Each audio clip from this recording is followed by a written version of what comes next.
And welcome everyone to Films with the Women in My Life. My name is Brennan, and joining me tonight is Mama K. Hi, everybody. And tonight we're doing The Menu. The Menu is a new 2022 film. Stars Anya Taylor-Joy and other people in it. Ralph Fiennes is the big other person, and then lots of small character actor-y kind of people you would know. And it is a horror thriller comedy is how it's advertised here. I had heard about this, but I chose to ignore plot details as I didn't want to be spoiled for anything. Did you know anything going in? I thought that it was something entirely different until your brother saw it and said, I don't know that this is your kind of movie, Mom. And then that's where I landed. So I figured it was a little bit different than what I thought it was going to be. What did you think it was going to be before? I was thinking Knives Out, like just a little murder mystery kind of situation, but involving people at a dinner. And it's not that it's not that, right? I mean, there's people at a dinner. There's a mystery. There could be murder. So I suppose those things are all there. A couple travels. We'll talk about that. I would say there is, but a couple travels to a coastal island to eat at an exclusive restaurant where the chef has prepared a lavish menu with some shocking surprises. This is by director Mark Mylod, who people will know, probably not from movies, from Succession. He's the Succession guy. So Game of Thrones, Succession. Game of Thrones as well. Okay, well, there you go. Big popular And what's TV your shows. Number from 2011? Yeah, no one remembers any of that. I'm just saying, very different comedy. Game of Thrones and Succession guy. That's closer in tone. Well, I don't know about Game of Thrones. I don't watch that, but Succession I watch, and this is I see that now. I didn't know that he was the Succession guy going into this, but that makes some sense. It shows, on the themes. This has 89% on Rotten Tomatoes, the 78 audience score, and the IMDb Metacritics are in the 7s, so an overall well-received movie by critics and people alike. We'll see if we agree. Cool. It's in the theaters now, so we're going to spoil it here, as we always do. So, spoilers now. Tyler has chosen to have his companion Margot Mills travel with him by boat to Hawthorne. This is an exclusive restaurant owned and operated by celebrity chef Julian Slowik. He's just known as the chef for most of the movie. And it's private island. And all of these pretentious people go there. You've got a wealthy couple who's a businessman. You got some young tech bro kind of people, a food critic, past their prime celebrity movie star. Yeah. Did I get everyone? Okay, yep. So there you go. There's a bunch, and as well as the chef's elderly mother, who we can talk about. It's a room full of pretentious rich people, and our audience perspective is Margot, who's Anya Taylor-Joy's character. We don't know her full story going in, but she seems different somewhat than the other people, less irritating, you could say. The courses of the whole thing they're doing is they're going to go through the menu. This chef's going to prepare a menu for them, and they're going to have a nice dinner. And so the courses come out. He tells little stories. The people who work there are very militant in their operations. They don't sleep. They live on the site. They work all day long, and they're very robotic, militant in their obedience towards chef's requests. And as the dinner goes on, things become a little stranger, a little more uncomfortable for the guests until I would say about 45 minutes in, where there's a turning point, and then it changes to a different type of movie that we could talk about because we're in spoilers. But I'll stop it there to get your opinion. What did you think of the menu? Delicious. Just delicious? Utterly delicious. Terrible. And so much fun. I mean, so much fun and so awful and grotesque, but it's okay because you're seeing people that you want to see get comeuppance in a big way. You don't really, outside of Anya Taylor-Joy's character, and maybe even her date, I can't remember his name, the Nicholas Hoult character. The Nicholas Hoult character, yeah. Yeah. I didn't hate him, but only because he had a naivete that everyone else didn't have, he was annoying and bougie and he's the one who really wanted to take part in this whole situation, and you could tell he was trying his best to be an uber foodie, and he wasn't nearly as irritating as pretty much everyone else there. So yeah, I thought it was delicious. I loved all the characters. I particularly loved the woman who was like the maitre d', I guess, or she was sort of in charge of running the place. Yes, Elsa, the maitre d' of the restaurant. Elsa, yes. She was so great. And this movie just, it surprises you because it really does take off into a different world than what you're expecting. And that is it's a crazy ride, but seeing it through, Molly? No, not Molly. Maggie, Margot. Anya Taylor-Joy. Margot. Seeing it through Margot's eyes is particularly fun. Yeah. I really enjoyed it. So the first half hour, 45 minutes, I'm like, all right, good build. Like this. I like these are my types of characters I like to be with. I like pretentious people. Some of them are testing my patience a little bit with their caricature-ness. But for the most part, I'm going. Then the twist thing, the first thing happens, the big thing, course 4, the mess, I would say, is where things begin. The mess is where things begin. And from the mess until maybe when they're it's just the men have to run in the woods and then the women have dinner. All from there through that scene, I'm pretty on board. I'm like, all right, this is the kind of stuff I was looking for. These little catty conversations, watching these characters react to their fancy dinner become a hostage situation is the fun. And it doesn't stick the landing really at all. I don't like the last half hour of this movie. I think it doesn't. I think it could use another pass or something, another draft of the script, because I don't feel the ending is earned. I feel it feels very surface level. I don't feel our characters. How else would it end? I think they'd have to work on that, because I don't think how it ended is. I didn't feel satisfied at the end of this. I felt like after, during the build, I'm like, that was another thing I'm thinking. Ambitious. This is very ambitious. They're putting a lot of stuff in here. A lot of little things. Yeah, they're balls to the wall with who they're scathing. Everyone it's a scathing commentary. And so at the beginning, it's laying it out kind of like it's gonna be a mystery. And the beginning couple of courses, they're giving he's given details. He has one dish that's a bunch of leaves on rocks. He's like, no, this is the island, and the island is it lives on its own, and it's much more important than the people, and will be forgotten long after, and the island, whatever. He's given little things on each course, and I'm like, in my head, I'm like, all right, these are clues to something they'll have to do.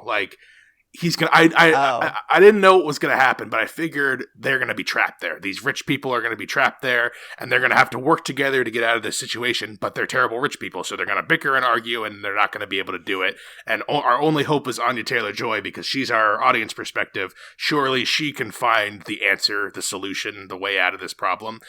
And then the movie decides not to really do that. It also makes the kitchen staff. And Ralph Fiennes, the chef, it has an uncomfortable line it walks where either I want my villains to be omnipotent and like we are Big Brother, we can't be stopped kind of a villain, where they can do literally anything and you buy it, and they kind of go for that. But then Ralph Fiennes is too not precise in his plan. He's too not. I don't see a perfect motivation behind him. He stumbles a little bit in what he tries to do. He changes his plans, ideas as the thing goes on, and it makes it feel like he's not in total absolute control, which is what I would think this has. It's got a lot of good setup. Where do you think he changes his ideas? So, I mean, I guess we could talk more in depth once we sort of tell people what we're talking about. All right, so let's do the twist now, so we can talk through the whole thing. The twist, not the twist. Right. It's building up all these things, and then the mess is the climactic moment where the sous chef, one of the guys we were introduced to earlier for like a brief minute, he had like a quick little Josh. back and forth with. Is that the character's name, Josh? Yeah. Yeah. So he has a quick little back and forth with Nicholas Holt's character, and we find out he's a sous chef, and then Ray Fiennes gives a big dressing down of him. You're very good, but you'll never be great. And do you want to have my job? No, chef. Do you want to have your life? No, chef. And then the big thing is he shoots himself. That's the mess. He shoots himself. He didn't achieve his thing or something. That's another problem I have. I don't know if we were landing on all these messages that we're putting out there, but he shoots himself. And I believe that one. You'll have to explain to me what they're going for then, and so he shoots himself, and then Reed Birney, the rich old dude, people know him from he played Donald Blythe on House of Cards back when that was the only Netflix show. Oh right, and he was he was like the ineffectual, like thumb twiddling, useless. Progressive guy who Frank Underwood used as like his puppet basically the whole time as his. He's a very good, like, smarmy, like, spineless politician, businessman kind of character. And he loses his fingers, I think. And that's the first customer that gets hurt. Yeah. A finger. Yes.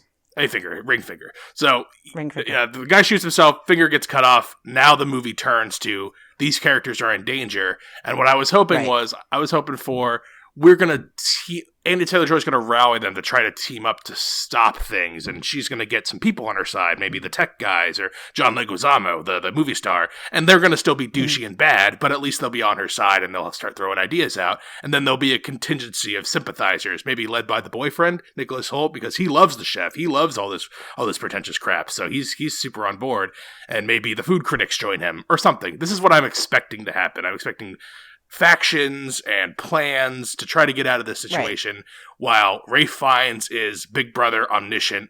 I can see all my goons, my faceless goons will keep you at bay. You will be defeated because of my grand plan, which I will reveal at the end. But that's not what happens, really. It's some good kind of gaggy stuff bouncing back and forth, but it's a lot of meandering and time wasting, I feel like, until we get to Ray Fiennes and Anya Taylor-Joy's conversations, which maybe that should hit me a bit more, but those aren't like ringing true to me. They commiserate over their shared service industry things, because what's the other thing we haven't talked about? Margot's real. She's not really Tyler's date per se. She's an escort, and that's why she's a little. And Ray Fiennes has a thing with him because he's like, you're another working person in this room. You're not one of the rich people sitting around eating the food. You're another service industry employee like I am. So they commiserate over that. They have some tension, and they got to bring it back at the end. It's just not. Maybe it just wasn't the movie I was hoping it would be, and I don't think it's. I don't think it's saying the things. It's clearly a class thing, capitalism thing. It's not hitting what I think it's not telling me what I think it wants to tell me. I think it is. I think it's telling you that you've got. I agree that it's it puts the spotlight on classism and the fact that it would have been a different movie if Nicholas Holt's regular date would have showed up or whatever to go to this movie, because then we would have had nobody to watch this movie through. They would have all been pretentious assholes. So when he finds that he has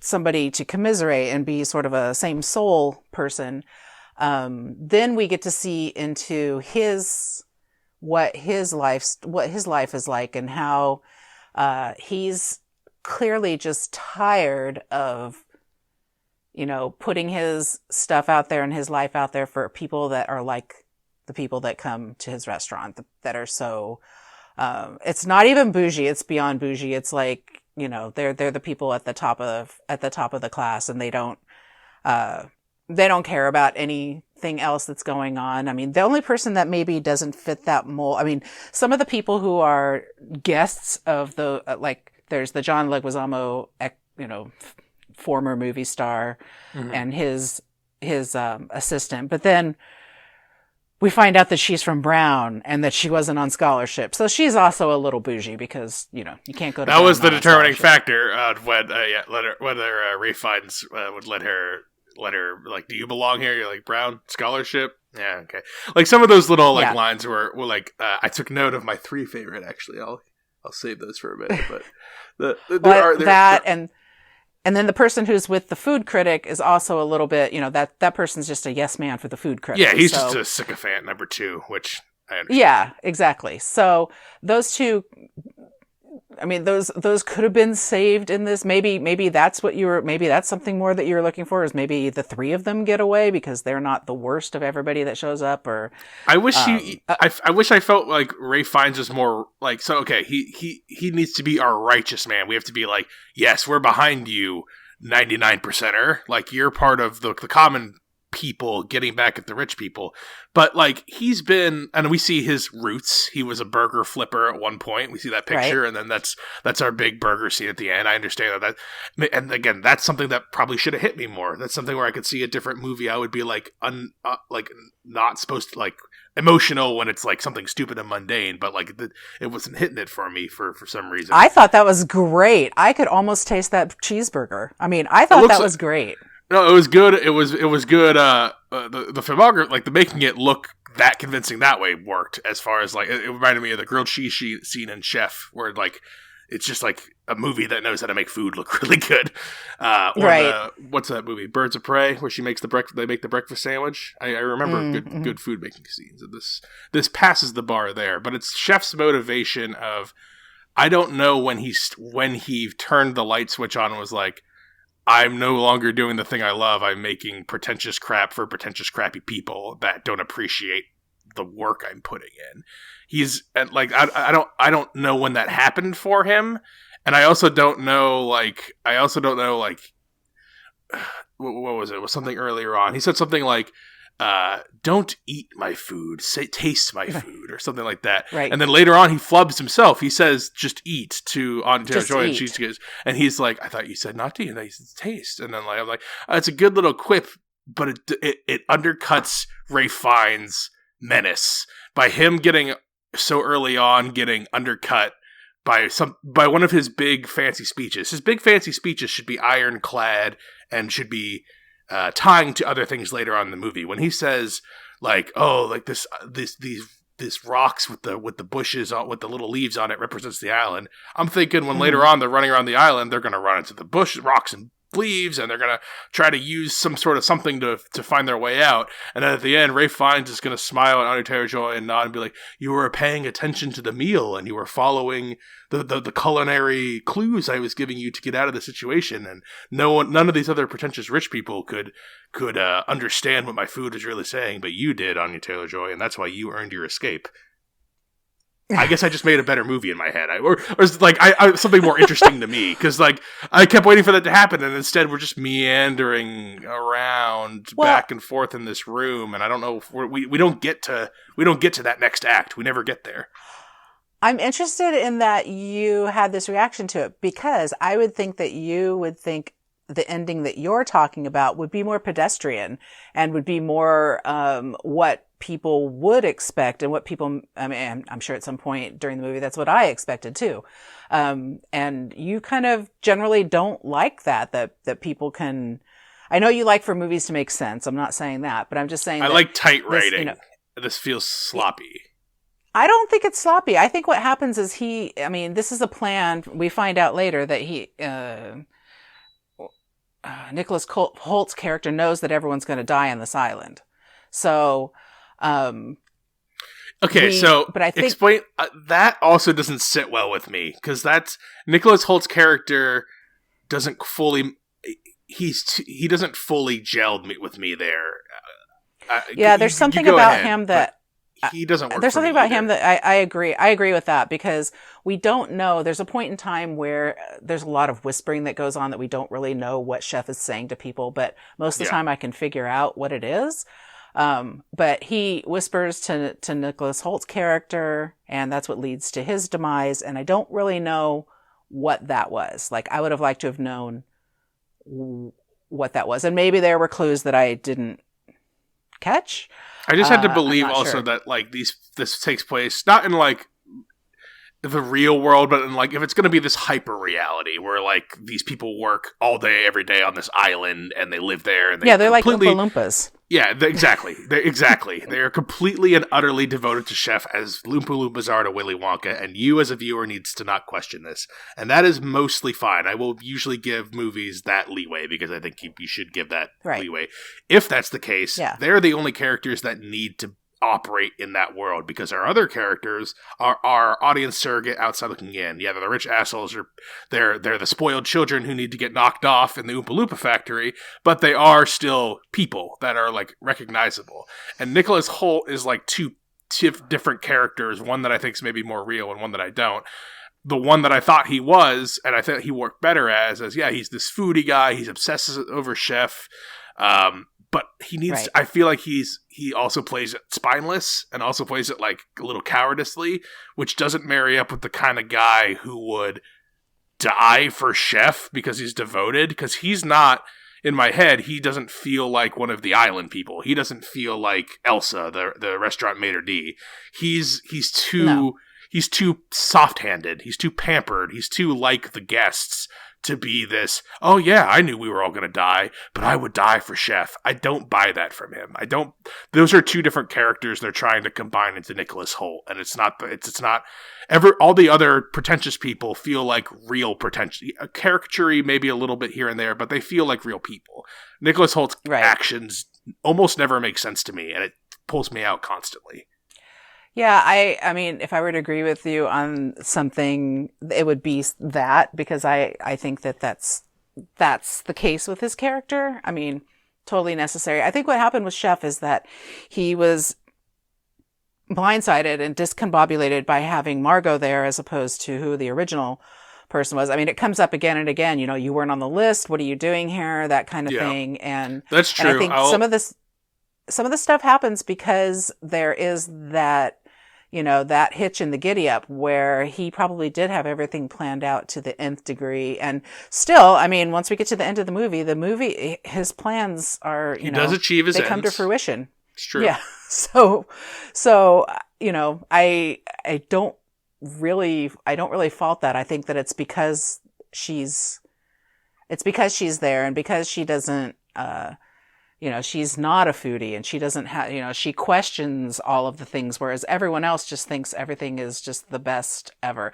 I'm just reminded of right now, now that we're talking about, is that there are so many restaurants where people, I mean, even where I live, where it's very important, to, get a reservation there. And if you, and eat the food there. And after I go to these places, I'm always like, that was fine. That was fine. Like, there's never a point where I'm like, that was the best meal I've ever had. Or sometimes a dessert is really great, but we have, places up here where you have to send in postcards, and there's 25,000 postcards, and be lucky if yours gets chosen. And then when it gets chosen, you still have to pay $500 for a meal. It's like, it is a really weird world. It's really, and when it comes to food, sure, there's ways to make food different all the time, but at some point it does become a little redundant, and it does become, where it's not as much of an artistic, the art is not the thing, it's, anyway, I don't know. I can see this happening with all these people that are in this movie. You fought back for me for Chef. I give Chef more of a pass now, bringing up the Anya Taylor-Joy throwing the wrench in his plans. Thinking back, it makes it more clear early on how rattled he actually is, knowing that he's got not just a potential innocent, but just someone who's going to mess his plan up. Because I don't think Chef cares particularly that she's an innocent, more so that he's planning. I think he's locked and loaded, but she's able to remind him of, and that was a little bit on the cliche end where this movie, it's got a little bit, but it's not. Yeah, to remind him where he came from and what his, that she's like him. Yeah. And he's not a little like rosebuddy, like a little obvious. It's a little like, okay, well. But I see that in his character. I mean, his character goes from being really confident and, putting the different pieces of the meal out there, even when it comes to the mess, like, which is horrible. But then when she starts, challenging him is when he sort of falls apart a little bit. And that makes sense for me. So I got to point out the funny bits. My funniest moments were in the middle when stuff started going down. First was, those are tortillas. Those are tortillas. So the one point, one of the best. We're in the spoilers, so we're burning bits now. So if you've gotten this far, but you don't want any of the bits burned, you got to tune out now because there are. I know I've been harder on this movie than I'm okay, but there are plenty of good bits in here. They bring out tortillas with personal things printed on them. For Reed Birney's character, for example, it's got the mistress painted on, which is an unnecessary tie-in we can talk about. But for the businessmen, for the tech bros, they have a bunch of financial statements printed on theirs, verifying that they basically defrauded a bunch of. They did bad business things, and it's on their tortillas, and so they're like, asking people, the maitre d', what the fuck is all this? What is this? And then she says, oh, those are tortillas. She says it with a little. She says it with a little the R roll. Those are tortillas. Tortillas, yeah. And she just keeps sticking with the shtick, and then they threaten, oh, you know who our boss is, blah blah blah, and then that's when I liked at this point too. The build is still working, and there's still menace. I think that's another problem with. And it's necessary because Anya Taylor-Joy is not supposed to be there. It's necessary for how they chose to write this story.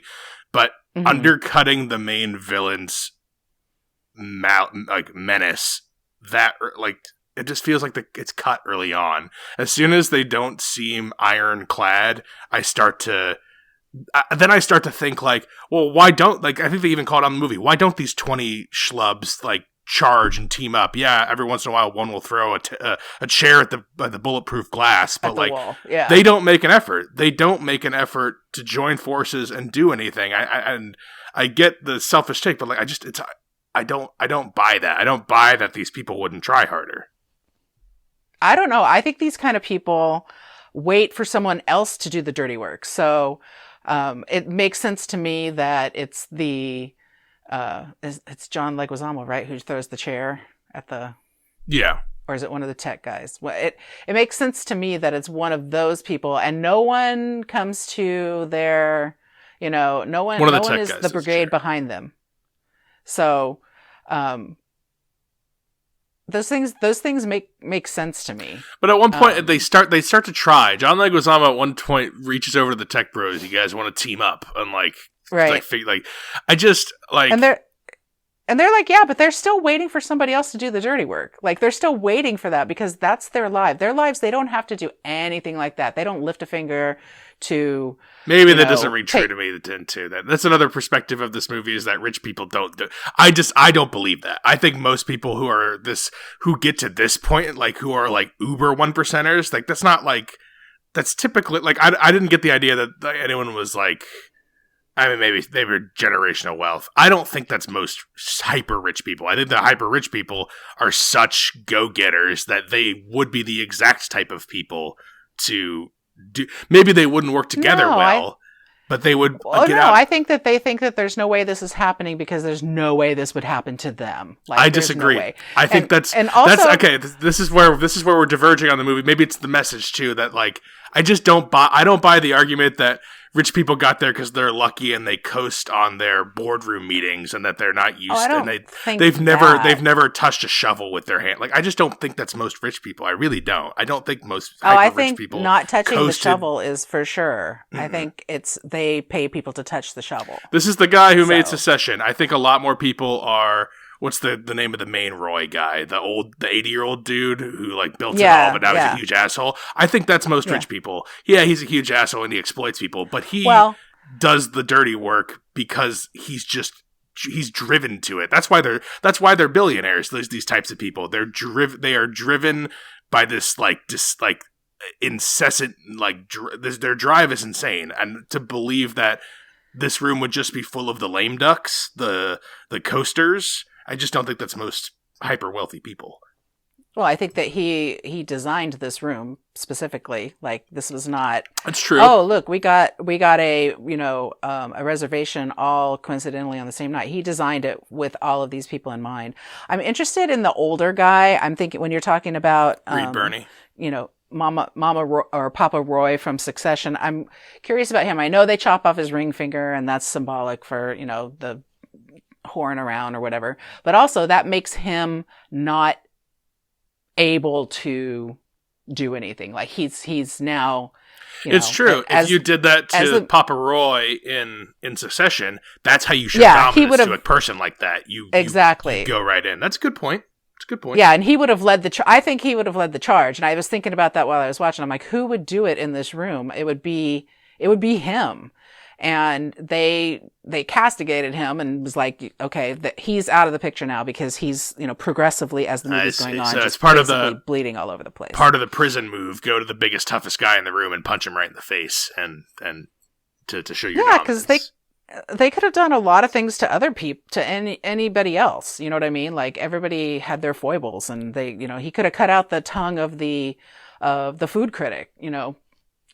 There's plenty of things. So the food critic did have my favorite. I got my biggest belly laugh in this movie was at one point. Yeah. I think it was after Reed Birney gets his finger chopped off. So I put myself in this room. And a guy just gets shot, and a guy just gets their finger chopped off. I want to ask what you would do first, but they go. I think it's right after this. After guy gets shot, taken away the thing. Shoots himself. Reed Birney loses his finger, and they go to the food critic, and she looks at her little minion guy, and she's like, "You know what? I think they're doing this all just for our benefits. I think this is just a show for our experience. He reached out to me personally, and I believe." And when she starts going on that jag, I belly laughing in a room full of people. I saw this on a Monday night packed theater. I don't know what that says. I heard that movies weren't making any money over the holidays, but apparently this one where I live packed was. Yeah. Big laughs out of me, especially belly laughing at. I think they did. Oh, I was the only one in the theater laughing at this movie. A guy shoots themselves, and then someone loses their finger, and the first thing the critic thinks of is, "I think this is just for me." Like, I love that reaction. That's amazing. It's beautiful. That's the kind of I'm a rich snobby person skewer that works for me. Not only am I a rich snobby person, but I am so important. Yes, all these other important people are just acting for my benefit. Right.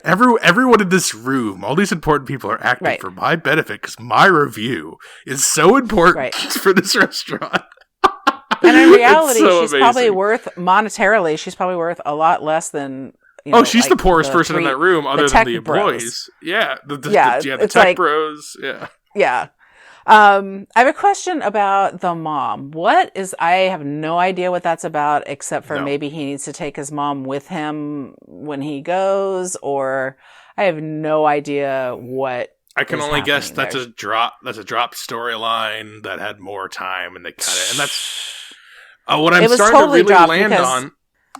Well, it was totally dropped because basically she's just sitting in the corner drinking the whole time. I don't even think she has a line. Like, I don't think she says anything. At one point she gets up and goes and grabs another bottle of wine, just like this and that's another thing that I felt her character tells me this stuff happens all the time, not that this is a one-off incident, because that's what this is. When Julian lays his plan out, and we find out that Reed Birney's and his wife has been there multiple times. Right. Like, he doesn't do this every time. This isn't like a secret thing he gets away with that his angel investor who he kills sanctions. That's why that's why it works for me, because he's all done with this. That's why it doesn't work. So for me, that's why it works, because he's been doing this for so long. It's become so redundant, so repetitive. Even if his menu changes all the time, it doesn't even matter, because he is just feeding these rich people. And that's when he's like, I'm all done with this. It would be great to know. I mean, I guess maybe by saying that couple had been there 8 or 9 times over, several years would tell you that he's been on this island for a long time, and maybe he's, gone a little loony because of that. I don't know. Oh, what about the chicken scene?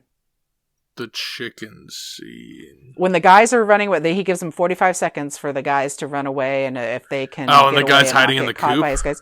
And the guy's hiding in the chicken coop. Oh He my gets his God. reward. His little dessert. I laughed out loud at that part because I thought that was hilarious because he thought he was being so smart sitting in the chicken coop, and then another part that happened that made me laugh opens. very hard during that was with the women, because now it's the 4 women go back in and they're sitting with new sous chef, and apparently we find out everyone's going to die tonight, and it was the new sous chef's idea. This was her menu construction, and that was like what she fought for. And they're eating like little somethings. I don't remember what they're eating, but at one point she's given her plan, and she just like breaks down sobbing. And then Anya Taylor-Joy is like, it's really good. And then she's like nudging all the other women. Like it so like much. even after this moment, it's like she's like basically a slave woman who's been doing this horrible job, and she's like, yeah, I'm gonna murder you all, and then she just breaks down crying, and then they have to be. Then Anya Taylor-Joy's like, oh, I don't. Let's give her a little. Oh, it's good. Don't worry. This is a really good. It's that kind of stuff. I love the forced politeness in extreme situations is very funny. Right. And it has to be the women doing it because that's how women cope. Yes. So yes, this is another, and I'm starting to get a little more on board with his whole psychologically breaking these people down so they don't fight back as hard. Because now it's like, oh, you send what are the men going to do? They're going to run. They're going to fight. They're going to do something crazy. What are the women going to wait for the men to run their energy out, and then we'll just keep going. Right. I mean, another way to go at that point, that would have been a great time for the women to get together and concoct something, but not say anything about it until the very end, and then have, the women be like the saviors of the film. That could have happened. I was kind of hoping for that when I saw that. Well, they did part. almost have the savior. They did the little twisty, so they're before the end. And maybe I wanted this to be better too, or something. Anya Taylor-Joy is entrusted to the chef at one point. Has a little fight with and kills the helper woman. The maitre d'. Yeah, so she finds like the chef's room. That's when she learns about the backstory. She gets the radio. She calls the Coast Guard guy. Coast Guard guy's gonna come save him. It's always one person. Always. It's never 2, 3. It's never the cavalry. Not a crew. It's always one. It's sometimes it's 2. But it's pretty much always one person. I'm like, you said, what's going on with this disturbance? One cop to a room full of 30 armed people. Stupid, whatever. Right, and especially when you're like, people are going to get killed here. Okay, we're going to send out a guy. And the scene plays out mostly like you'd think, don't say anything, kill you all if you say something. Tense scene. Those scenes always pretty much work in my head. John Leguizamo, he recognizes because he's a famous guy. John Leguizamo gives him the "help us" little thing, and then he pulls out the gun. Nobody move! Everyone on the ground! And I think the obvious thing is going to happen. They're just going to kill him. But then actually, he's in on the bit, which is more surprising, but also still just like that whole scene was a gag, and it was just I don't like that. I don't like that actually. No, I don't either. They either. have to get a boat back for her to go, but I don't. I guess that is the reason for it. That is the only reason for it, isn't it? But it doesn't make. Yes. It continues. It makes me think about the outside world. It makes me think about how this is working. All of this, and it's one more person that is going to eliminate themselves from life because of the chef. Right, exactly. Again, this whole thing hinges on chefs doing this. Everyone's on board. That's that. Right. I'm already accepting that world, so that's already a leap. But I like I give movies leeway. That's acceptable. But if I'm going to give it that, I'm going to give Chef has mindless goons who do anything for him, and they're devoted to his plan like cult members. Then everything else must work in its cohesive way to those rules. And I pointed out more than a couple things that took me out of the movie more than once. Lots of little bits here and there where like the writing's clever. I get what it's going for. Like it's messaging. It's not bad messaging. I think it's a little. I don't think it's. It doesn't. It's not. It's just not. It needs another draft or two. This isn't done. This doesn't feel polished. The cheeseburger scene isn't punching me in the face like it's supposed to. These other characters, they got some funny quippy lines. I don't remember any of their names, or these aren't going to be sticky characters. Nicholas Holt's character is he has a fun, interesting scene where the chef's like, "Oh, you you're gonna come show us how to do this? Oh, come on up, come right now. Right, And he come make something. shallots and leeks in an inedible butter sauce, and he gets and makes a terrible lamb dish. And like, I'm watching that scene. I'm like, this is supposed to be like, but it's not. It's just missing it slightly over and over again, all over the place. It's just It's just right off target consistently, and that's But what is it? What is it that we're missing that we don't know why he kills himself? Like why Nicholas Holt's character kills himself? Because he's a foodie.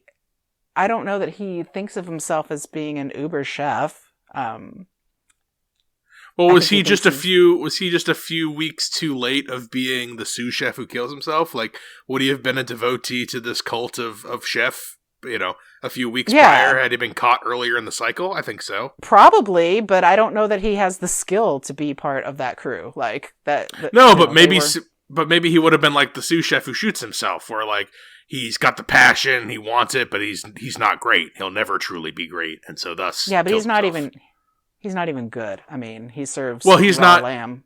Yeah, he's not. Chef puts him in an impossible situation. No one would.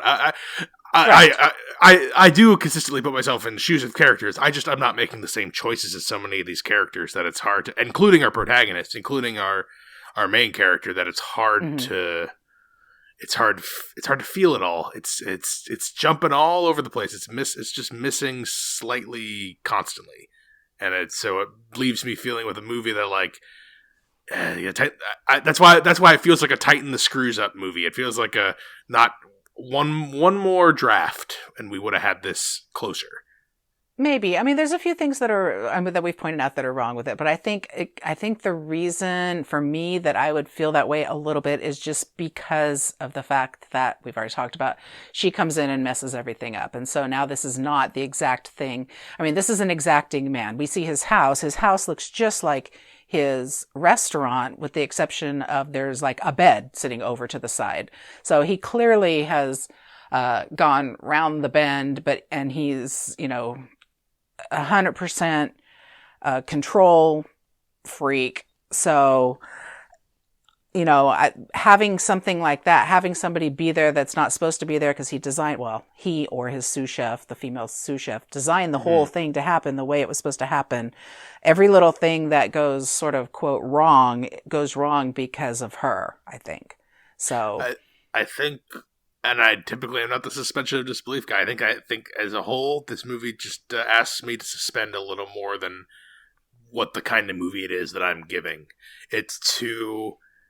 We know how to do everything, execute this plan, while also being a little bumbling. And yes, it's because she shows up, but then the guest should be more forceful and more. If the movie is saying he's thrown off his game because his plan's not perfect, then our guest should also be pushing them to be further off their game and hitting cracks. But they're not. No one does anything effective at all to shift the course of anything other than Anya Taylor-Joy. Everyone else. Anyone's attempt to do anything is completely in vain. And that would feel fine if Ralph Fiennes and his team felt omnipotent, which they don't. They feel fallible, but our guests don't take advantage of that. And thus it feels like, then it feels like an empty threat sits over the movie while our characters ineffectually wait for their inevitable conclusion. So maybe if there was a point in the movie where there was somebody that wasn't Anya Taylor-Joy's character, yes, Margot, who actually was a little all it would take would be one person. I mean, they had people someone standing to take up, action for a significant portion of time, just to create an alternate storyline, an alternate motive. We want to get out for something else, or we need a survivalist like there's 5 of us, we're trying to escape, down to 4, down to 3, final girl kind of scenario. We need something where I wouldn't have liked that at all. Yeah, if everyone's gonna be this ineffective, if everyone's purpose is just to lampoon the rich people that this creator clearly does not think highly of, then it feels kind of lazy and surface level, where you're just poking and not getting any shots back. You're not letting them get any punches back, any licks in. It feels just and Well, that's, and the only person. I mean, there's one character that does that only, and that's, that's Margot's character. Nobody else is. But Margot's character is not one of them. None of them. She's not. No, she's not. No one other than Margot can do anything. But that's not. But that's not interesting. Watching 18 rich people sit in a room and go, "Ooh, what's going on? I don't know what's going. Do you know what's going on?" And then they just die. It's not interesting, but it's a. I mean, it's not interesting. That's the problem. It's a total. It's exactly what people think of in society, and people that are working at McDonald's making the cheeseburger want to see everybody else get their comeuppance. They don't want somebody else. I mean, that would the only person that would probably be able to do it is John Leguizamo's character. He's the only one, because he's sort of on the other side of being, even though they can afford to be there and whatever, he's on the back end of all that stuff. He's a performer. He's still a guy who shows on a different night he would be performing for people, doing something else. Yeah. But he's not the tech bros who are careless with their I hate riches. them the most. I really do. He's not. I don't hate them the most. Who do I hate the most? As a person, I mean, I'm trying to think who would I think I couldn't be in the room with the food critic that woman for more than 5 seconds. Even me, that was so pretentious. I was like, I think I'm pretty mellow compared to this. Like, this is just too. I'm a Philistine. That wouldn't bother me. That wouldn't bother me. Why would the tech bros just felt like people I went to college with? Yeah, but they also feel like you've got 3 guys that are, relatively youthful. Mm-hmm. That if somebody's going to do something that is going to stop this thing from happening, it's literally them. And not only do they seem like terrible people because of their tortillas, sure, but they are terrible people, and they can't even come up to save themselves, let alone try to save other people. So I guess I think they're the worst. I had to so I have to suspend my disbelief twice. Once for the workers being dogmatically in line for chef. Yes, maybe that's supposed to say something too, but I don't. It doesn't come across. The other being, no one in this room will do anything except for the hooker because she's a hooker with a heart of gold. I cannot swallow both. I can swallow one. I cannot do both. I can't do 2 giant leaps of giant groups of people doing things that don't make sense. 1, okay, that's the world we're in. 2, now we have 2 groups of people not behaving how I would behave, and so I don't relate to any of this. I don't understand. I am not one of these kitchen people. I don't feel like she's a hooker with a heart, actually, at all. I feel like she's... You know what I'm saying. You know, don't. I don't like that. Don't. You don't want me to use your words against you? No, I don't. It's more just her. She relates to him because she knows where he comes from. Clearly, the other people in that room did not have. Are you saying the rest of their hearts are not made of gold, and hers in fact is made of gold? It's not hearts. It's not about that. It's just about understanding. It's about understanding the other individual that is in power in the room and being able to, effectively use that against them after you kill their. Appealing to their empathy with your heart? No, I think it's just not. It's not appealing with his.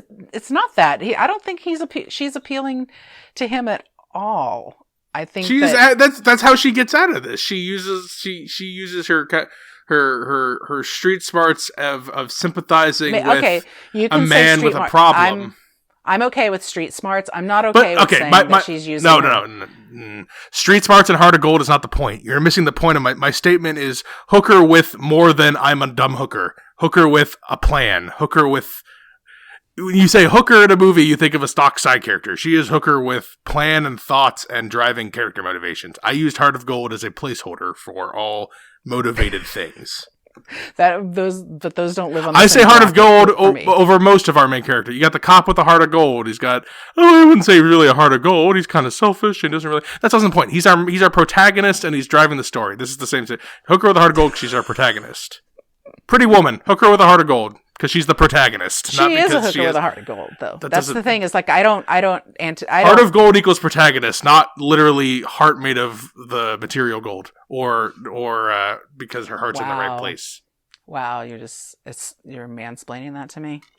I had to because you kept saying the wrong thing over and over again. No, you didn't have to because I don't feel like that's. I said her gold, and you said, "Oh no, it's not really her gold. She's using it to her own ends to escape from the chef." I'm like, then you are missing my point. Using her heart of gold. She's using her brains and street smarts, and she wants to get out of there. She's appealing to them. Nobody else really wants to get out of there either. They don't. I don't know why they don't care enough when they're placing. So the end, when they're all like burned to hell because they're human s'mores. They make them human s'mores, which would be fun in a different movie. This isn't the right. This isn't s'more. We turn rich people into s'mores movie. That doesn't make any fucking sense. That's what's wrong with so much of this ending. Is it just kind of slowly gets worse and more like. We ran out of steam. We've written ourselves into a corner and don't have a good answer to get out. That's what it feels like.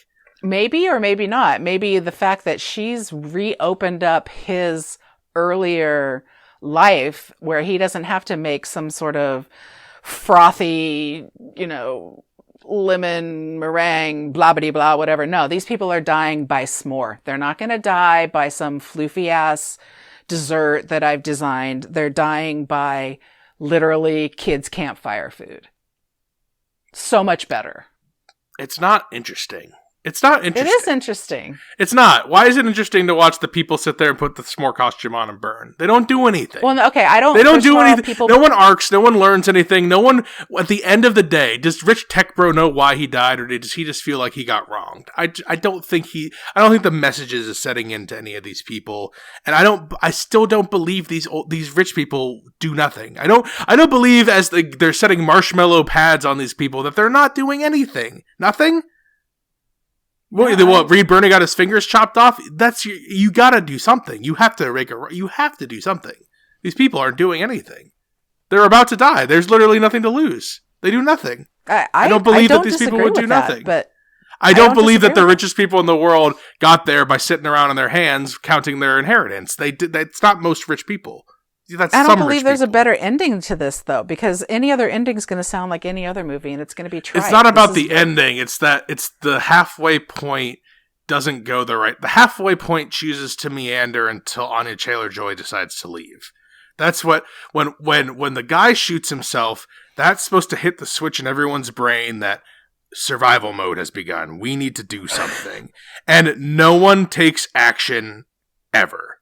No one takes action. People nowadays, Brennan, believe that life is art. So this is art. This may not be actually happening. I mean, the food critic is not that far off, I think, from what most people were wanting to believe in that room, that this is drama. This is art. But it's not surrealist. It's not surrealist or abstract. It's not artsy in quotations enough to believe this isn't the real world. This rides the uncomfortable line of real world or not real world. What are the rules? What can happen in this world? It's never clear. There are things that I don't believe happen in this world, but there's nothing supernatural that makes me think that would be weird. And I have to already buy cult people on island will die for chef. If I have to swallow that, then I need the rest of everyone else to be in sane normal land. Otherwise, it feels like Group A doing things that don't make sense, and Group B doing things that don't make sense, and that's the whole movie. And then it's like, I don't relate to this because I'm not from the planet this movie's from. The world depicted in this is not familiar to me, and the themes that they're trying to sell me don't relate to what my life is. This isn't. It's at like that 80% mark. It's like it's kind of like an alien made it. It's like an alien watched a lot of hours of American TV and movies, and then they made this, and they're like, right, class system, rich people bad, workers, cults, something, right? And then I'm like, yeah, I mean, you have all those things in there, I guess, technically, but it doesn't make a cohesive story with things that I believe would happen, and it doesn't feel narratively satisfying. I don't feel like your theme is punched home. I don't. These are not memorable characters. It's a very good B swing, but it misses slightly everywhere.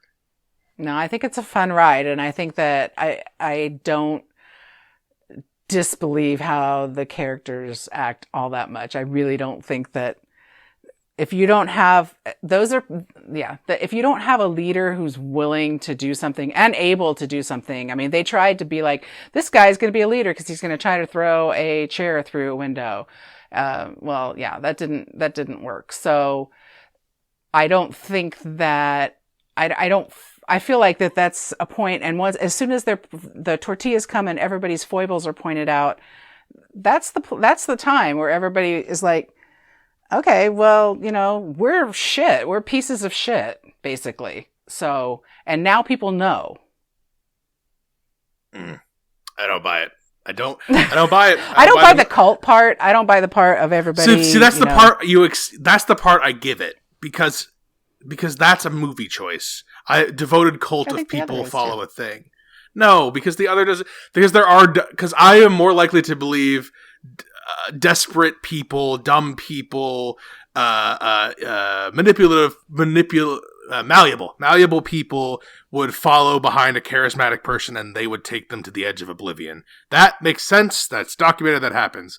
And while, yes, there are clearly documented cases of rich people not being very good with their money, being undeserving of their wealth, I don't see that as I don't see that as your average rich person, which is what I feel like this is going for. I do. I see the people in power are in power. I know you and everyone else thinks that the rich people are the worst, when actually, when you talk to them, they're actually mostly just regular people, actually, who are just a little more driven than the average person.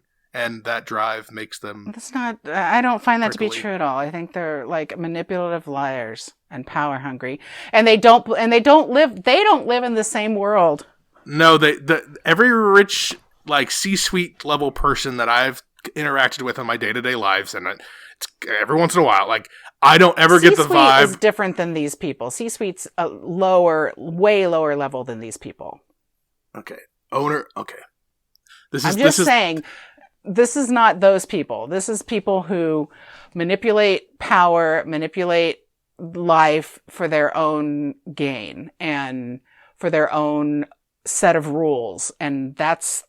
What percentage of this level of people do you think are those people? Just give me of the people in this, not of the people in this room, but like the people that this room of people represents in the movie. What is that? What percentage of those people at those levels are these people? The worst of the worst. The liars, the thieves, the cheaters, the spineless, the whatevers. What how many of the people who are... You want me to be honest? Because what do you think? I trust the 1%.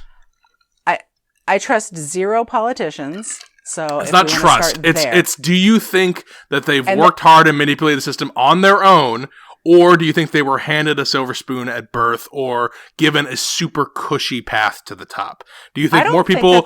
I don't think that's the case. That's not my point in saying this. I'm saying that once you get to a certain point, whether you get there because your daddy's rich or whether you get there because... You can't take the dog out. If you were a rich person if you were a poor person who became rich, that person will be poor person mentality forever. You cannot take the dog out of the person. Poor person mentality doesn't necessarily mean that you have morals and scruples, though. But none of these people have mutually exclusive. None of these people have poor person mentality. These are all portrayed as people who have been rich their whole lives and never worked a day in their lives, a real job.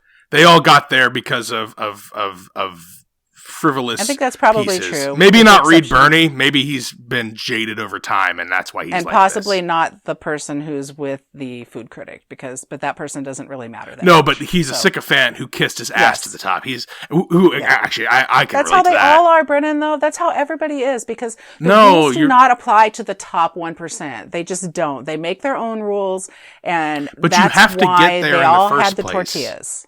But you had to get there in the first place. Yeah, you have to get there in the first place. But after you get there, no matter what you say on your way there, you become those people. You don't. It's like the guy in Secession. The main guy in Secession. He was the only one who had to fight, and that's why he's still the fighter at the end. That's why he's still winning at the end of the season we left off of. Because you don't take he's got the dog in him. That's what it is. When you got the dog in you, you don't lose it, even when you accrue all the stuff. That's fine, but the rules still don't apply to him either. I mean, maybe we're talking about. But if you got the dog in you, you're not sitting there while you're becoming a human s'more. Someone with the dog in them would not do that. That's possible.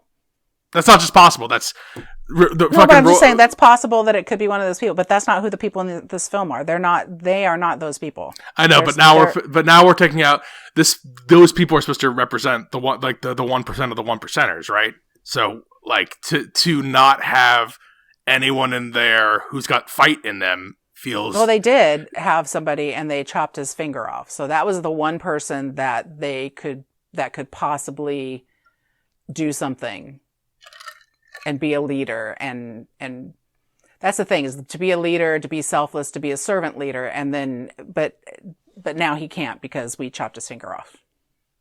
So. I guess if you believe that none of the tech bros like would have, I just feel like the average tech bro is not a silver spoon guy. They're a smart nerd who accidentally made an app worth $100 million, and now they're worth $100 million. I don't know. Those tech bros were extra tech bros, though. They weren't like, they were. I just think by definition, a tech bro is usually not someone who came from money. They're usually someone who was super good with techie stuff on their own, had an idea, and made a thing, and that thing accidentally made $100 million.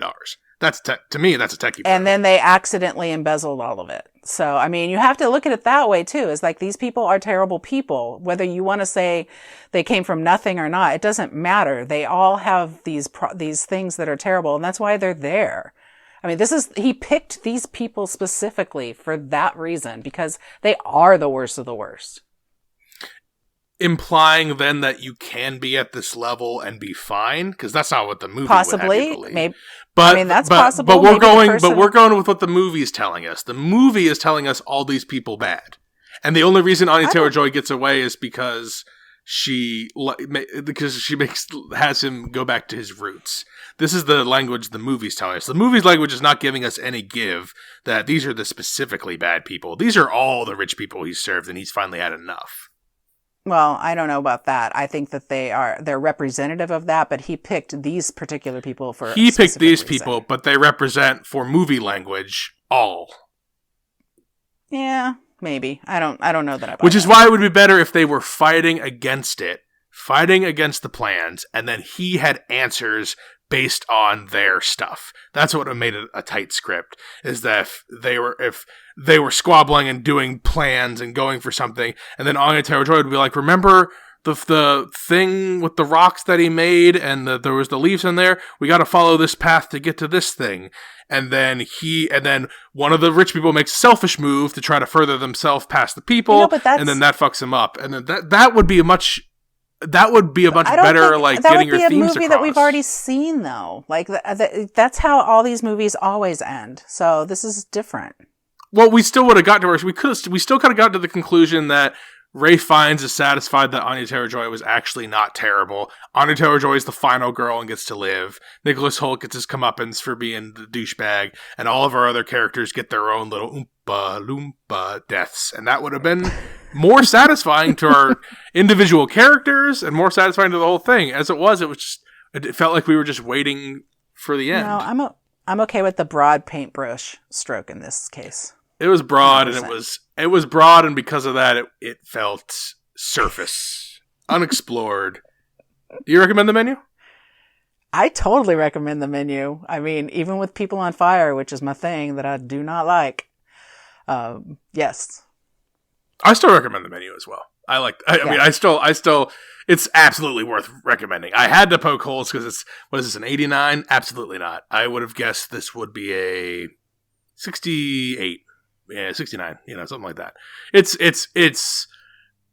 There are movies that I like way less than this that are better technically. Tons, actually. It's just not tight. It's not clean. I don't disagree with that, but I think it's satisfying, and I think that's why people like it.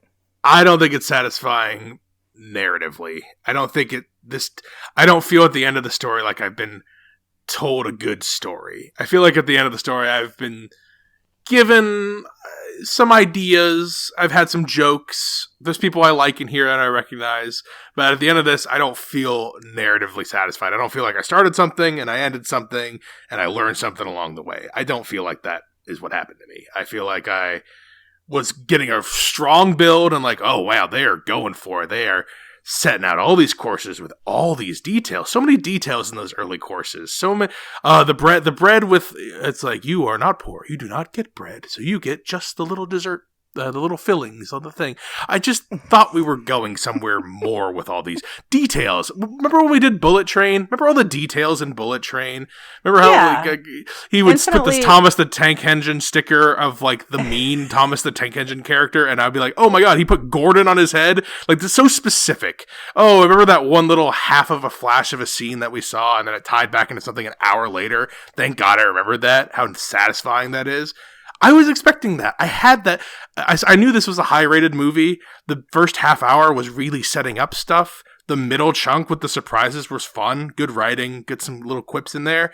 And then we just sat around, wasted all the goodwill, didn't do anything with it, made our characters not believable, and end on turned the guys into s'mores. It didn't work.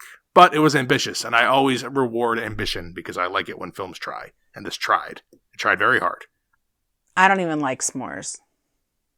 No, it's overrated. They fall apart. They're not. It's like hard shell tacos. Like, yeah, I get it. Well, but I still would eat a hard shell taco before I'd eat a s'more. The key is to eat a hard shell taco over an open flour tortilla, and then when the shit falls in it, you eat like 2 or 3 of the hard shells, and then after that, all the drippings have created your third or fourth final taco in a soft shell where it could be eaten like a normal person and not fall apart. 2 recommends, though. Bar. 2 recommends for the menu. I'm not talking about it because opinions on it, so that's good. But still 2 recommends of varying degrees. Yeah. It's worth your time. It's interesting enough to watch and talk about. Anya Taylor-Joy still decides to not turn in bad performances ever. I didn't realize how many things I'd seen her in recently. She's just everywhere, and all her first stuff is good. Shocking. Except for Emma. I don't like that movie. I don't like that story. You know the Emma story, right? I do know the Emma story. I didn't see her version, but yeah. I hate that story. It's the what movie is it? That everyone Clueless? Yeah. Everyone loves Clueless. Yeah. And I had never seen Clueless, and I saw Clueless as an adult maybe 2 years ago. And I was like, oh, Clueless, 90s classic. I'm like, all right, let's watch it. And I was like, it's Emma. It's Emma. And I'm like, oh, fuck, it's Emma? I hate Emma. Emma's the stupidest fucking story of Emma's like Much Ado Without Nothing if you took all of the fun spiciness out of it and left just like teenage melodrama. Like, Emma is like watered down Much Ado Without Nothing, which I love Much Ado Without Nothing is fantastic. So. It is, but it's the same story, but it's like the teeny bopper version. Yeah, it's like, it does, and I know it's got its roots in Jane Austen. Like, I don't give a fuck. It sucks. It's stupid. I like other better than Emma's my least favorite. So yeah, Emma, all right. Yeah, I'm surprised we're both on Emma. All right, well, other things coming up. I'm not going to even say what we're going to review because I don't know what we're going to review. The show is changing structure. More info to come on that, but we're still going to give you episodes as often as we can. Films with the Women in My Life on Facebook. Reach out to me on Instagram. I'm Brennan_podhost, and email the show filmswiththewomen@gmail.com. Thanks for being on the menu, Mama K. You're welcome. So next time, this is Brennan signing off, saying thanks for listening and enjoy your movies.